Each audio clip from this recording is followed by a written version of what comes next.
This is how we built a restaurant-grade wok setup in our backyard. A lot of you are just as excited as I was to get our new wok burner, so today I'm going to show you how we set it up. First, we picked up a stainless steel table from Facebook Marketplace. This one for only $70. We actually get a lot of our furniture on Facebook Marketplace. We set it up and then decided where we wanted the wok to go. In this case, since it's a bigger table, we kind of wanted to go on the left side so we'd have room on the right to prep. Apparently, the first step to cutting a big hole in the table is to make a small hole. Then you gotta lube it up to make sure it doesn't overheat. You can use any sort of oil. They do sell specific oils for metal cutting, but in this case, Luke just used his chain grease. Don't forget your ear protection. This is even louder than your neighbor's leaf blower at 8 a.m. in the morning. Luke, what tool is this?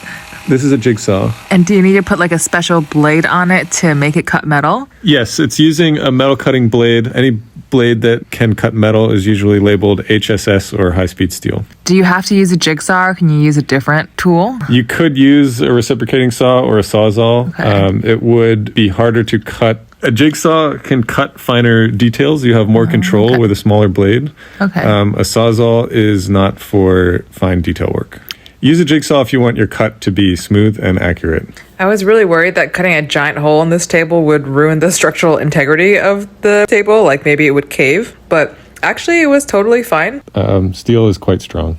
Yeah, you're not cutting out any part of the table that makes it particularly stiff, like the edge where it's folded over. You're cutting out the middle, which isn't contributing much to the stiffness of the table anyway. Obviously, a thicker gauge steel is better, but this is pretty thin, like an 18 gauge, and it was totally fine. Now to clean up the cut, you want to file down the edges with a metal file to remove any sharp burrs. Then some pretty rough, thick sandpaper to finish it off. Smooth out the edges. You should be able to touch it without cutting yourself. That's the goal. But you don't have to be too exact with it because the burner is going to cover up the hole anyways. Moment of truth. Da-da-da. Does it fit? Oh wow, it fits perfect. Amazing. Luke, it fits perfect. Wow, cool. Now we're gonna have to like bolt it in. Maybe just glue it. Glue it, yeah. It looks so good.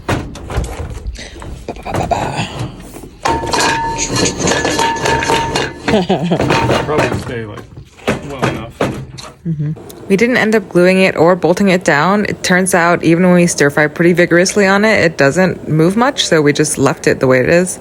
So one thing we noticed while bluing our carbon steel wok, which is the first time we had turned the burner up to high, there's some factory paint on the burner that burns off and gives off these really terrible fumes. We messaged the owner and creator of the Power Flamer, who said this is actually totally normal and to be expected. He's been super helpful and responsive, and I can tell he loves his customers. I would just recommend not starting this indoors. I'm so excited to cook on it.